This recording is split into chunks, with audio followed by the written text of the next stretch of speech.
How to clear cache in Bumble. In this video, I'm going to show you how you can easily do this. First of all, navigate to the place where the app is located. Now simply tap and hold on to it. Here on the top, you can find this eye icon. Simply tap on this eye icon. So basically, we're in this app info.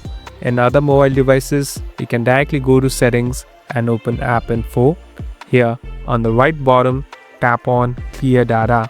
You can find two different options, clear all data or clear cache. Simply hit on clear cache and at last tap on OK. So it will take some time. Now all the temporary files are completely gone. So you can restart the app and you won't find any lags too. Thank you for watching this video. I hope this video will help you.